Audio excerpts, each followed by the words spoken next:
A graça e a paz do Senhor, Pastor Luiz Roberto, dando continuidade no nosso estudo do Pentateuco. Hoje nós vamos falar do pós-dilúvio até a dispersão das nações lá na Torre de Babel. E na aula anterior nós vimos ali, que o dilúvio aconteceu e Noé estava na arca com a sua família e os animais, e a arca pousou nas montanhas do Ararat, e ali a água começou a baixar. Em determinado ponto, ali em Gênesis capítulo 8, a partir do verso 15, nós vamos ver o registro de que Noé sai da arca. Então eu vou ler essa passagem para a gente estar comentando a esse respeito. Diminuíram então as águas do dilúvio e lembrou-se, o capítulo 8, verso 1. Lembrou-se Deus de Noé e de todos os animais selváticos e de todos os animais domésticos que com ele estavam na arca. Deus fez soprar um vento sobre a terra e baixaram as águas.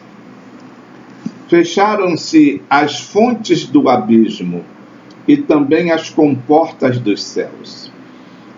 E a copiosa chuva dos céus se deteve. As águas iam se escoando continuamente de sobre a terra e minguaram ao cabo de 150 dias.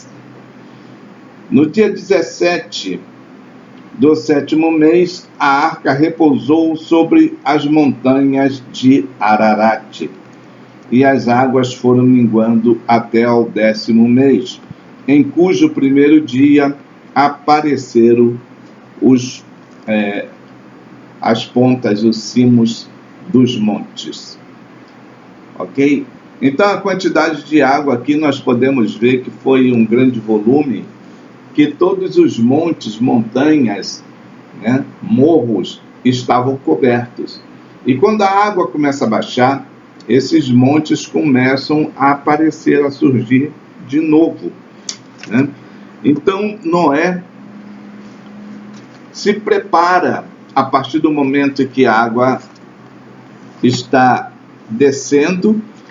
Noé se prepara para sair da arca juntamente com a sua família e os animais. No capítulo 8, ainda no verso 20, nós vamos ver que Noé edifica um altar para Deus. Edifica esse altar. Capítulo 8, verso 20. Levantou Noé um altar ao Senhor e, tomando de animais limpos e de aves limpas, ofereceu holocausto sobre o altar. Então Noé edifica esse altar e sobre esse altar ele faz ali os holocaustos dos animais puros, limpos, para o Senhor. Isso em gratidão e reconhecimento a Deus pelo que Deus fez com ele e toda a sua família. Então Noé reconhece que dentro da condição que ele se encontrava, juntamente com a sua família, no meio do povo que ele habitava, Deus deu esse livramento para ele, tirando ele dali daquela condição e dando para ele uma nova chance de começar uma geração melhor, mais próspera, mais sadia, mais saudável, mais purificada. Então Deus deu uma nova chance para Noé, através de Noé e através da sua família. No capítulo 9, do verso 1 ao 7, nós vamos ver a nova aliança de Deus para com o homem. E essa aliança ela foi feita com Noé. Então nós vamos ver aqui Gênesis 9, de 1 a 7, que diz assim: abençoou Deus a Noé e a seus filhos, e lhes disse: sede fecundos, multiplicai-vos e enchei a terra. Essa ordem foi dada no princípio para Adão, quando estava começando a habitar a terra, e Deus ali cria o homem. Então Deus dá esta ordem para Adão, né? Para que ele se multiplicasse, para que ele fosse fecundo, para que ele enchesse a terra. E agora, de novo, a terra estava começando a ser povoada através de Noé. E essa ordem que Deus deu lá atrás para Adão, Deus dá agora também para Noé, né? Para Noé e todos os seus filhos, toda a sua família, né? Sedes fecundos, multiplicai-vos e enchei a terra. Então é um recomeço, é um renovo, um novo tempo, um novo elo, uma nova aliança que Deus estava ali fazendo com Noé. No capítulo de Gênesis, capítulo 11, verso 7, nós vamos ver uma outra situação muito interessante. Capítulo 11, versículo 7. O Senhor diz assim: vinde, desçamos e confundamos ali a sua linguagem, para que um não entenda a linguagem do outro. Meus queridos, eu quero falar a respeito disso, que isso é uma coisa muito importante, muito interessante. Novamente Deus, ele vai, retratar mais uma situação lá de trás, trazendo de novo para esse tempo, esse momento. Porque nós vemos lá em Gênesis, quando Deus faz a criação do homem, ele não cria esse homem sozinho. Ele fala, conversa, tem uma conversa ali e fala: agora façamos o homem conforme a nossa imagem, segundo a nossa semelhança. Houve ali um diálogo de Deus com mais alguém, né? No caso, ali estava o diálogo entre a Trindade, o Pai, o Filho e o Espírito Santo. E nessa situação aqui de Gênesis, capítulo 11, verso 7, não é diferente. Mais uma vez, a Trindade se reúne para conversarem, né? E ali eles descem até a terra. Ele fala: desçamos, vamos lá embaixo, vamos lá, né? Vinde, desçamos. Por que nesse momento aconteceu essa intervenção de Deus para que eles descessem dos céus e viessem até a terra? Acontece que nesse momento Gênesis está registrando ali a condição que o homem queria fazer uma torre que chegasse ao céu, que tocasse nos céus. E Deus viu a audácia desse homem. O projeto de Deus não era isso. O projeto de Deus é que o homem crescesse e multiplicasse na terra. E não que o homem chegasse até o céu por força, por capacidade própria. Esse não era o dever do homem. O dever do homem, a autoridade, a ordem que foi dada para ele é para que ele crescesse, multiplicasse e enchesse a terra. E não tivesse preocupado em tocar, em chegar aos céus. Quando isso acontece, Deus intervém.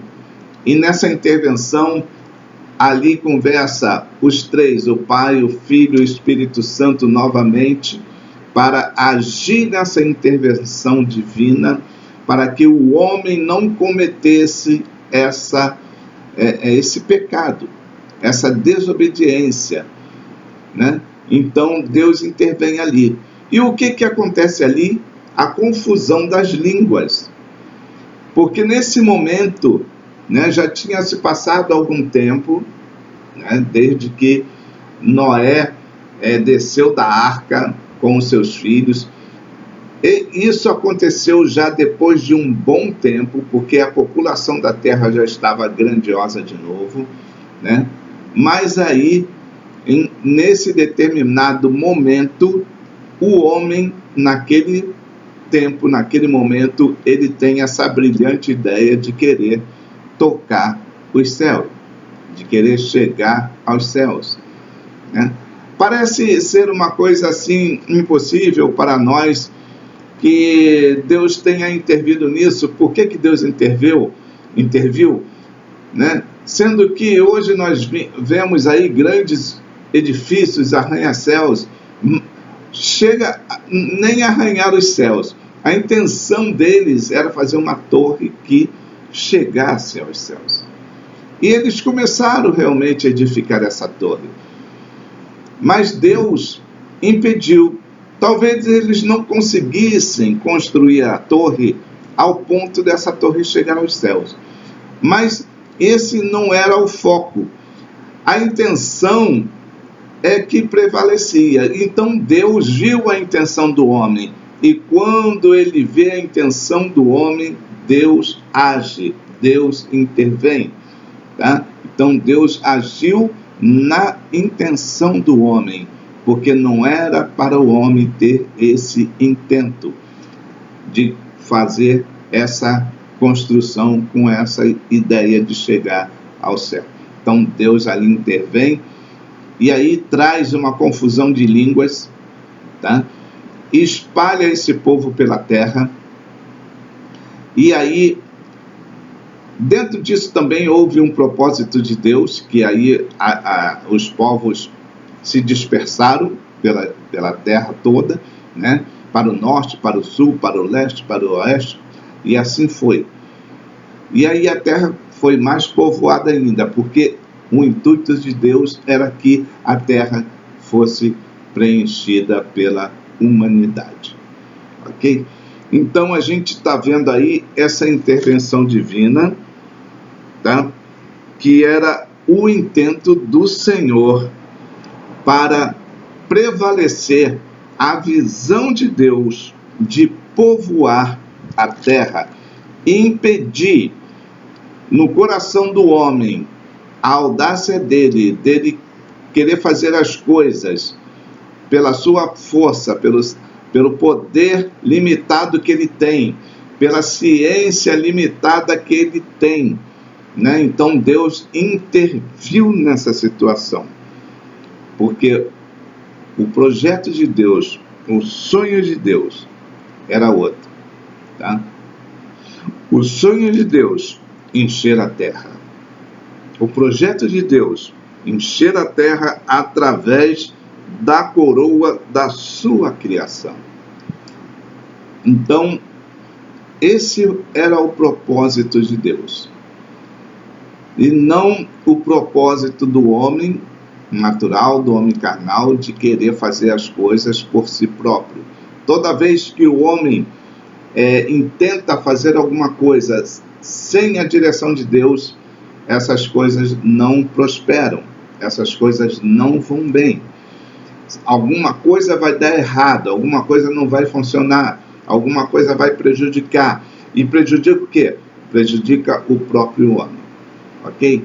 Então, meus queridos, essa é a palavra que eu tenho que dar para vocês dentro desse estudo, né, que nós encerramos aqui com o dilúvio, falando aqui da dispersão Isso foi a dispersão das nações existente naquele tempo, tá certo? Então, vocês fiquem atentos, porque é que nem eu falei, tá? Até isso chegar, já havia grandes cidades, tá? Isso aí não é uma coisa assim, Noé desceu e tal, e aconteceu logo na outra semana, não. Passaram anos e anos, populações já tinham crescido, terras e cidades já tinham aparecido, já tinham sido criadas, né? Mas, de repente, alguns deles tiveram essa brilhante ideia de querer fazer, então, ali, uma torre para alcançar os céus. E aí, isso não agradou a Deus. Houve essa intervenção de Deus, então, através dali foi que houve a confusão das línguas, e aí surgiram os idiomas diferentes, né? Os povos, até ali, todas as nações, vamos dizer assim, os países que existiam naquele momento, falavam todos a mesma língua. Mas a partir desse momento, quando eles foram dispersos, cada um falando numa língua diferente, tá? Então, por isso, hoje nós temos grego, japonês, inglês, francês, italiano, português, porque as línguas foram confundidas. E cada grupo teve que ir com a sua própria língua para um determinado lugar, para eles poderem crescerem como povo, como nação, tá? Porque eles não iriam conseguir fazer isso juntos, com um falando de um jeito e outro falando de outro, né? Hoje nós temos condições de aprender as línguas, tá? Então, hoje a gente pode falar inglês, pode falar francês, pode falar italiano, tá? Porque hoje se estuda e tem condição para isso. Mas naquele momento foi uma coisa, né, que a própria palavra diz, uma confusão. E no meio de uma confusão ninguém se entende, né? Então, essa confusão veio realmente para confundir as línguas, confundir o entendimento do homem um com o outro, tá? E aí cada um vai com o seu povo, com a sua própria língua, para que eles se entendam entre si, ok? Então, essa foi a dispersão das nações, tá? A dispersão das nações. A Torre de Babel foi a causa da dispersão das nações. Então, vocês querendo se aprofundar mais, vocês pegam o capítulo 11 de Gênesis, né, e leiam com calma, que aí vocês vão ver como isso aconteceu, tá bom? Dentro do capítulo 11, a partir do verso 10, nós vamos ver aqui a genealogia dos descendentes dos filhos de Noé, a começar por Sem, tá? Então, tem toda a genealogia dos filhos de Noé, até chegar em Abraão. Então, nós vamos parar aqui, e depois nós vamos retomar no próximo vídeo, tá? Falando dos patriarcas. Os patriarcas que começam com Abraão, ok?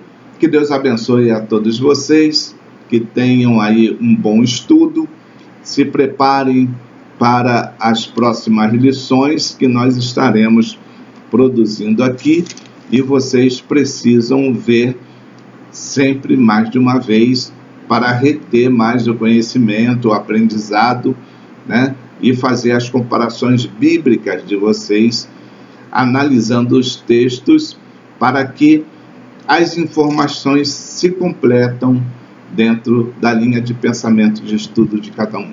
Amém? Que Deus abençoe, em nome do Senhor Jesus.